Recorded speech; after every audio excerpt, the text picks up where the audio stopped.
इंदौर में corona positive मरीजों की संख्या अब बढ़कर 1935 हो गई है। रविवार रात जारी हुए मेडिकल बुलेटिन में 77 नए कोरोना पॉजिटिव मरीज पाए गए। लॉकडाउन के तीसरे चरण में भी इंदौर के नए हिस्सों में अब तक नए मरीजों के मिलने का सिलसिला जारी है। दरअसल रविवार रात जारी हुए मेडिकल बुलेटिन में 77 नए कोरोना पॉजिटिव मरीजों की पुष्टि हुई। कुल 1105 सैंपल का परीक्षण हुआ, जिसमें से 1028 सैंपल नेगेटिव पाए गए। बीते 2 दिनों में एक बार फिर कोरोना पॉजिटिव मरीजों के मिलने का आंकड़ा बढ़ा है। हालांकि जिम्मेदारों ने बैकलॉग खत्म होने के वक्त आश्वस्त किया था कि अब आने वाले समय में मरीजों के मिलने की संख्या कम या ना के बराबर होगी। बावजूद इसके एक बार फिर नए इलाकों में मरीज मिल रहे हैं। अब तक 898 मरीज स्वस्थ होकर घर जा चुके हैं, वहीं 946 मरीज अब भी उपचाररत हैं। सोमवार रात भी 7 मरीज स्वस्थ होकर अस्पताल से अपने घर वापस लौटेंगे। शहर के नए इलाकों में अचानक नए मरीजों के मिलने से अब अधिकारी कॉन्टैक्ट हिस्ट्री तलाश रहे हैं, ताकि जल्द से जल्द करियर को खत्म किया जा सके। रेड जोन में शामिल इंदौर में मरीजों की बढ़ती संख्या को देखते हुए यहाँ लॉकडाउन का चौथा चरण भी लागू किया जा सकता है, क्योंकि कोरोना की चेन ब्रेक करना जिम्मेदारों के लिए बड़ी चुनौती बन चुका है। क्योंकि इंदौर में एक बार फिर संक्रमण की दर बढ़ रही है। अब देखना अहम होगा कि जिम्मेदार अधिकारी कोरोना चेन ब्रेक करने के लिए क्या रणनीति अपनाते हैं और वह कितना कारगर साबित होती है। राजधानी भोपाल में कोरोना संक्रमण की चेन बढ़ती ही जा रही है, जिसकी वजह से शहर अब तक रेड जोन में बरकरार है। बड़ी संख्या में लोग रोजाना पॉजिटिव मिल रहे हैं। आज राजधानी भोपाल में फिर 30 नए पॉजिटिव केस सामने आए हैं, जिसमें बड़ी संख्या में बच्चे भी शामिल हैं। राजधानी में आज 30 कोरोना पॉजिटिव केस मिले हैं। 10 मरीज जहांगीराबाद तो 2 मंगलवारा इलाके से मिले हैं। कोरोना संक्रमितों में स्वास्थ्य कर्मियों के साथ उनके परिवार पर भी खतरा बढ़ता जा रहा है। एम्स के नर्सिंग ऑफिसर का 7 महीने का बच्चा समेत 4 और 7 साल की बच्चियां भी कोरोना पॉजिटिव की लिस्ट में आज शामिल हैं। वहीं पुलिसकर्मी की 6 साल की बेटी भी कोरोना संक्रमित पाई गई है। संक्रमण की चपेट में जीएमसी के 5 डॉक्टर और 1 आंगनबाड़ी कार्यकर्ता भी आज लिस्ट में पॉजिटिव पाए गए हैं।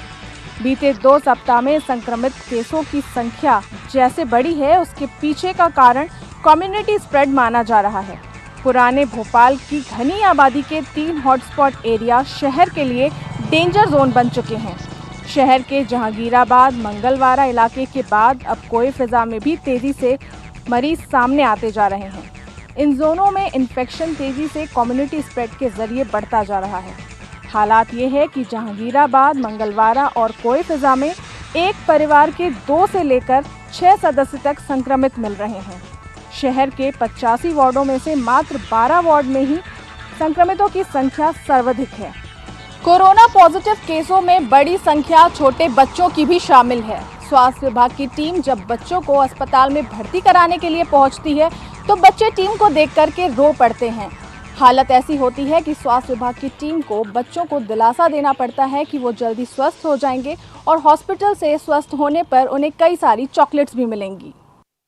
उज्जैन में आज एक बार फिर कोरोना संक्रमित मरीजों का आंकड़ा बढ़ा है और ये आंकड़ा जो है मेडिकल बुलेटिन में जारी हुआ है। मेडिकल बुलेटिन के अनुसार अगर माने तो 4 संक्रमित मरीज मिले हैं। उसके बाद उज्जैन का कुल संक्रमित मरीजों का आंकड़ा 241 तक पहुंच गया है। हालांकि मौतों का आंकड़ा भी वही है, 45 तक पहले पहुंच चुका था, वही है। लेकिन जो आज जो 4 संक्रमित मरीज मिले हैं उसमें निकास चौराहा और जो है कंठाल चौराहे की बात प्रशासन कर रहा है, जिसमें कंठाल चौराहा जो बताया जा रहा है वो सर्वे के बाद यहाँ पर 3 नए संक्रमित मरीज मिले हैं। स्वास्थ्य विभाग का कहना है कि जब से जो सर्वे शुरू हुआ है उसके बाद लगातार मरीज और भी अब आने वाले समय में और बढ़ते हुए नजर आएंगे। लेकिन फिलहाल ये जो 4 मरीज आज मिले हैं उसके बाद से इन पूरे दोनों क्षेत्रों को कंटेनमेंट एरिया में घोषित कर दिया गया है। नर्मदा नगरी मंडला में कोरोना ने दस्तक दे दी है, जिससे पूरे जिले में हड़कंप का माहौल बन गया है। दरअसल मंडला जिला एक आदिवासी बहुल इलाका है, जिसके पिंडई इलाके के विद्यानगर इलाके से एक प्रवासी मजदूर कोरोना से संक्रमित पाया गया, जिसकी जानकारी लगते ही मौके पर प्रशासनिक अधिकारी पहुंचे और पूरे एरिया को सील कर दिया गया। दरअसल यह मजदूर महाराष्ट्र के नागपुर इलाके से 5 मई को मंडला जिला पहुंचा था, जिसे प्रथम दृष्टि में इसे स्क्रीनिंग कर इसे आइसोलेट कर दिया गया था। लेकिन बीच में ज्यादा तबीयत खराब होते देख इसका कोरोना टेस्ट कराया गया, जिसमें यह मजदूर पूरी तरीके से संक्रमित पाया गया। जिसके बाद प्रशासनिक अधिकारियों ने इसके संबंध में आने वाले जितने भी लोग थे उन्हें सभी लोगों को आइसोलेट कर दिया गया है। और अभी तक कहा जा रहा था कि यह मंडला पूरी तरीके से ग्रीन जोन में था, जो कि अब ऑरेंज जोन में तब्दील हो गया है। इससे पहले मंडला में जितने भी लोग थे इनमें ऐसे कोई भी मामले सामने नहीं आए जो कि कोरोना से पॉजिटिव हो या कोरोना से संक्रमित हो। लेकिन यह जो मजदूर लगातार आ रहे हैं, इनके आने से यह मंडला जो कि अब तक ग्रीन जोन में था वो अब ऑरेंज जोन में तब्दील हो गया है। यह कहा जा रहा है कि जो भी मजदूर बाहर से आ रहे हैं वह अब कोरोना जैसी संक्रमित बीमारियों को भी जिले में लेकर आ रहे हैं। पश्चिम बंगाल की ममता बनर्जी सरकार ने अब अपने फंसे मजदूरों को वापस बुलाने की मुहिम शुरू कर दी है। 7 ट्रेनों की मांग पश्चिम बंगाल सरकार ने केंद्र सरकार से की थी, लेकिन मध्य प्रदेश से कोई ट्रेन अभी तक मजदूरों के लिए चलने की खबर नहीं है। और यही कारण है कि भोपाल और इंदौर और आसपास के जिलों में जो पश्चिम बंगाल के मजदूर हैं वो फंसे हुए हैं और इस बात की गुहार ममता बनर्जी सरकार से कर रहे हैं कि उनकी वापसी भी कराई जाए। आप लोगों को क्या घर वापस जाना है? कब से आप लोग यहाँ फंसे हुए हो? हम लोग तो 50 दिन हो गए फंसा हुआ है। हम लोग तो घर जाना चाहते हैं, अभी यही व्यक्ति है। कोई सरकार से कहीं प्रशासन से किसी तरीके से बातचीत हुई? नहीं, कोई बात नहीं है वही है, लेकिन एक जो फॉर्म फिलअप किए थे हम लोगों को बोलिए ममता बनर्जी जो बोलेगा तभी ले जाएंगे, उसके बाद नहीं जाएगा।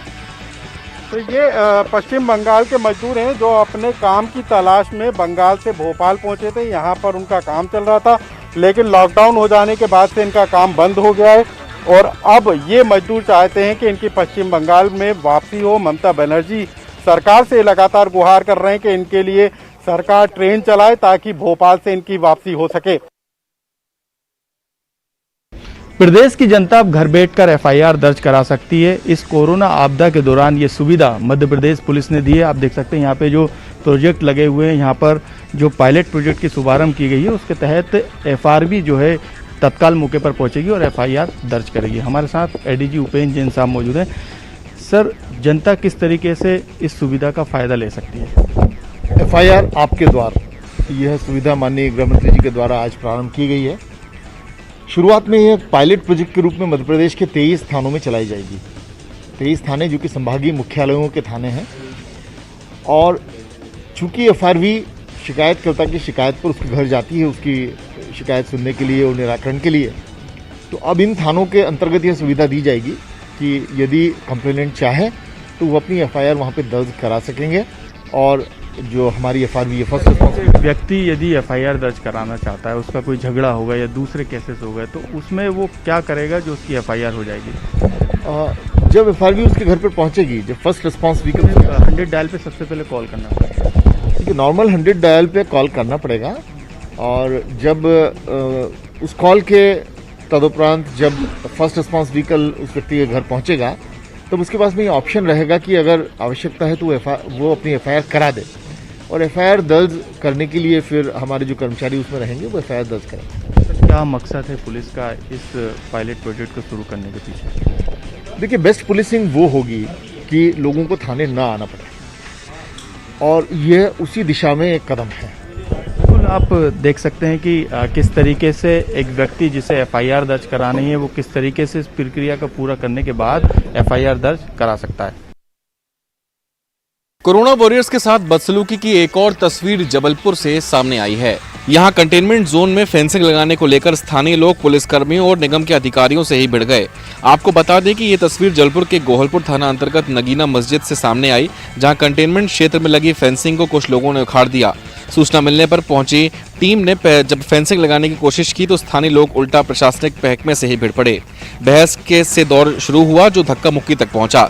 पुलिस ने समझाइश भी दी लेकिन लोग नहीं माने। ड्यूटी कर रहे पुलिसकर्मियों ने से ही बदसलूकी भरे लहजे में फेंसिंग किसी भी हालत में ना लगाने की बात करने लगे।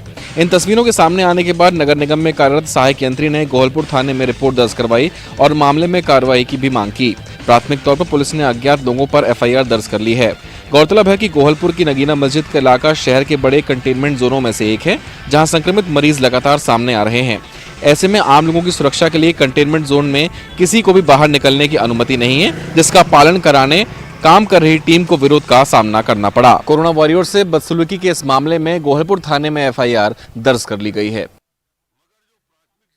लॉकडाउन के चलते बीते 40 दिनों से एयरपोर्ट पूरी तरह से बंद है और फ्लाइट की आवाजाही भी बंद है। ऐसे में जो लोग हैं यहाँ पर नहीं पहुँच रहे हैं, लेकिन जिस तरह से आने वाले दिनों में अगर लॉकडाउन खत्म होता है और फ्लाइट शुरू होती हैं, तो उसको लेकर जो एयरपोर्ट प्रबंधन है उन्होंने भी अब तैयारियां पूरी कर ली हैं कि किस तरह से जब लोग यहाँ पर पहुँचेंगे, यात्री यहाँ पर पहुँचेंगे जो एक जगह से दूसरी जगह की यात्रा करेंगे, तो उसको लेकर किस तरह से ये जो एयरपोर्ट है तैयार किया गया है। ये आप देख सकते हैं कि जो वेटिंग यात्री होते हैं जो यहाँ पर अपनी बारी का इंतज़ार करते हैं, तो उनके लिए इस तरह से ये जो चेयर सिस्टम तैयार किया गया है। ये जो 3 सीट वाली चेयर यहाँ पर लगी हुई है, इसमें बीच वाली सीट में रिबन लगा दिया गया है, यानी अब अगर कोई बैठेगा तो इस वाली सीट का इस्तेमाल करेगा और बीच की सीट डिस्टेंस के चलते छोड़ दी जाएगी और फिर इस सीट का इस्तेमाल किया जाएगा, यानी 1 मीटर का जो दायरा है उसको मेंटेन किया जाएगा। सोशल डिस्टेंसिंग को ध्यान में रखते हुए यहाँ पर इस तरह की जो व्यवस्था है चेयर को लेकर वो आप देख सकते हैं। और दूसरी तरफ जब लोग यहाँ से चेक इन करने के लिए आगे पहुँचेंगे, मशीन का इस्तेमाल करेंगे, तो वहाँ पर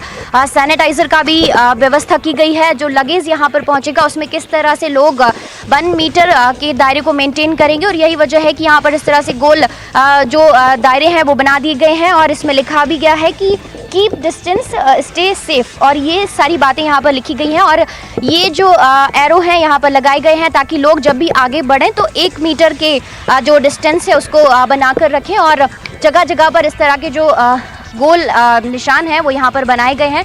अभी जो तैयारियां हैं वो पूरी कर ली गई हैं, लेकिन जैसे ही एयरपोर्ट पर आने वाले दिनों में आवाजाही शुरू की जाएगी और ज़्यादा प्रिकॉशंस यहाँ पर देखने को मिलेंगे, और जब आगे से लोग एंट्री करेंगे तो चेक इन करने के लिए किस तरह से जो CIF के जवान हैं उनको किस तरह से जो एक कवर किया गया है, लकड़ी का एक बॉक्स बनाया गया, उसमें वो अंदर रहेंगे और फिर जो लोग यहाँ पर आएंगे उनकी चेकिंग की जाएगी। यानी पूरी तरह से अब एयरपोर्ट पर सुरक्षा के इंतजाम कर लिए गए हैं, जिसमें सोशल डिस्टेंसिंग का पालन भी होगा और 1 मीटर का डिस्टेंस भी रखा जाएगा। गुना जिले में भी लॉकडाउन के बाद अब प्रशासन द्वारा कुछ शर्तों के आधार पर छूट दी गई है। ऑड इवन प्रणाली के तहत प्रशासन ने कुछ संस्थानों को खोलने की अनुमति दी है। कुछ संस्थान जिनमें footwear, hardware, building material, construction जैसे कई ऐसे संस्थान हैं जिन्हें यहाँ पर छूट मिली हुई है।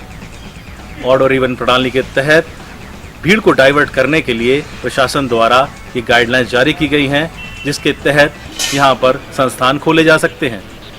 दरअसल गुना जिले में कुछ समय पहले एक युवक पॉजिटिव पाया गया था, जिसके बाद में बापचा लहरिया गांव को पूरी तरीके से लॉकडाउन किया गया था।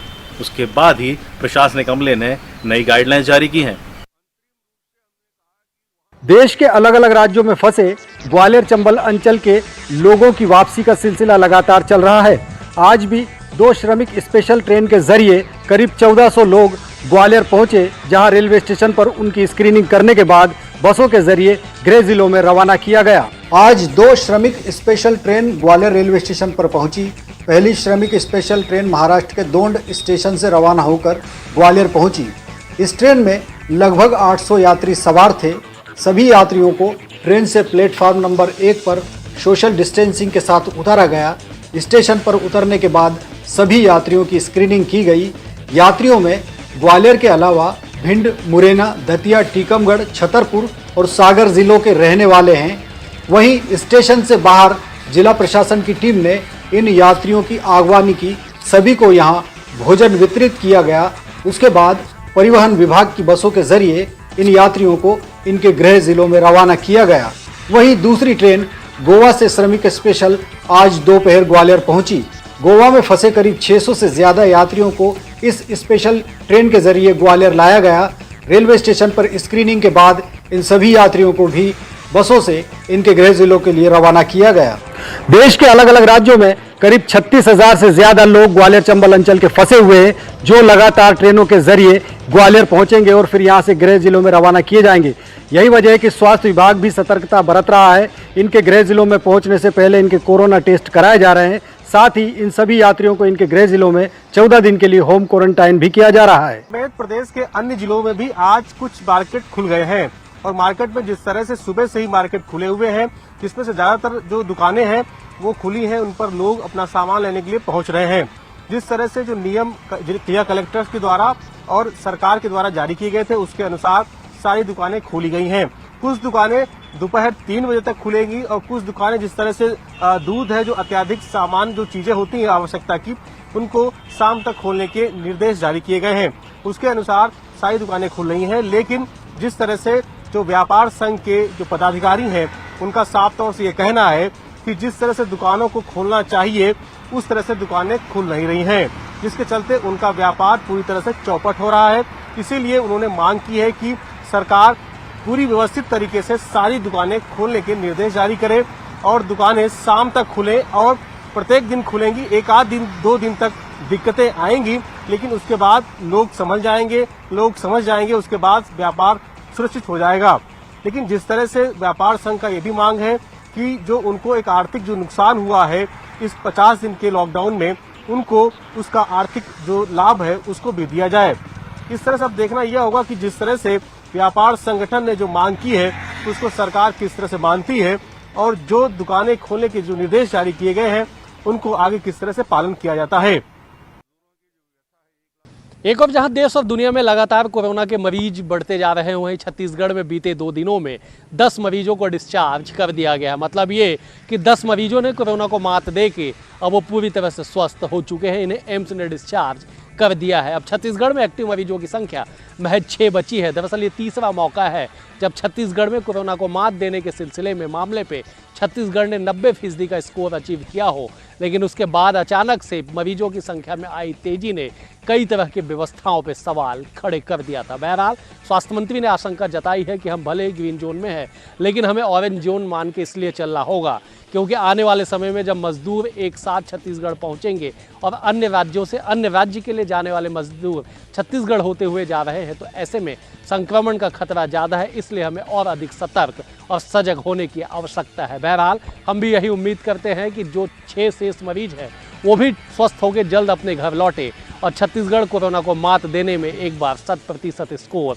करके दिखाए, ताकि छत्तीसगढ़ में लोगों के मन से कोरोना का भय कुछ हद तक समाप्त हो सके। भारतीय रेलवे 12 मई से 15 बड़े शहरों के लिए पैसेंजर ट्रेन की शुरुआत करने जा रही है। इसमें बिलासपुर स्टेशन का भी नाम है। रेलवे प्रशासन ने इस ट्रेन के आने को लेकर पूरी तरीके से व्यवस्था कर ली है। IRCTC के ऑनलाइन वेब पोर्टल पर टिकट की बुकिंग होगी। स्टेशन के विंडो पर किसी भी प्रकार के टिकट के वितरण नहीं किया जाएगा। कोई भी व्यक्ति बगैर कंफर्म टिकट के स्टेशन नहीं आ सकता। इन सभी चीज़ों को लेकर रेलवे प्रशासन पूरी तरीके से अपनी तैयारी कर लिया है। 12 मई को बिलासपुर के लिए ट्रेन आना है, जिसकी तैयारी पूरी प्रशासन और रेलवे कर चुकी है। औरंगाबाद में रेल ट्रैक पर मालगाड़ी से करीब 16 मजदूरों की मौत के मामले में वॉल्टेयर रेल मंडल ने भी जो है एहतियाती कदम उठाए हैं और रेल मंडल ने कुछ आदेश जारी किए हैं। इस आदेश के तहत रेल ट्रैक पर जो है RPF को सुरक्षा की जिम्मेदारी दी है। स्टेशन मास्टर को सुरक्षा की मॉनिटरिंग करने की जिम्मेदारी दी गई है। साथ ही जो रेलवे ट्रैक की निगरानी करते हैं ट्रैकमैन और गैंगमैन, उन्हें भी कहा गया है कि अगर ट्रैक पर कोई मजदूर या कोई व्यक्ति उस पर दिखता है या पैदल चलते हुए दिखाई देते हैं या ट्रैक में कोई सो रहे हों, तो इन तमाम तरह की जो है मॉनिटरिंग की जाए और उन्हें सचेत किया जाए, उन्हें रोका जाए, उनके खिलाफ कार्यवाही की जाए। इसके अलावा कुछ सख्त आदेश ये भी जारी हुए हैं कि अगर किसी के सब डिवीजन में इस तरह की कोई घटना होती है जिस तरह की औरंगाबाद में देखने को मिली है, तो उसके लिए स्टेशन मास्टर और वहाँ की जो सुरक्षा एजेंसियाँ हैं वो जिम्मेदार होंगी। इसके अलावा वॉल्टेयर रेल मंडल ने लोगों को अवेयर करने के लिए कुछ सोशल साइट्स पर कुछ पोस्टर भी जारी किए हैं। इस पोस्टर के जरिए ये बताने की कोशिश है वॉल्टेयर रेल मंडल की कि जो रेलों का आवागमन है वो ट्रैक पर जारी है और ऐसे में किसी तरह का कोई खतरा ना हो, इसलिए आप रेल ट्रैक का इस्तेमाल जो है चलने के लिए या उस पर सोने के लिए ना करें। इस तरह के एहतियाती कदम जो है वॉल्टेयर रेल मंडल लगातार उठा रहा है। आज इस तरह के आदेश आए हैं, उसके बाद जो स्टेशन हैं और जो आसपास के जो रेल ट्रैक हैं उनमें तमाम तरह की के रेल लाइन पर निगरानी की जा रही है। RPF को सुरक्षा व्यवस्था करने के लिए जिम्मेदारी गई है। RPF के जो जवान हैं वो रेल ट्रैक की 24 घंटे निगरानी कर रहे हैं। इसके अलावा स्टेशन मास्टर और जो ट्रैकमैन है और गैंगमैन है उन्हें भी जिम्मेदारी दी गई है कि वो रेल सुरक्षा को देखते हुए एहतियाती कदम उठाएं।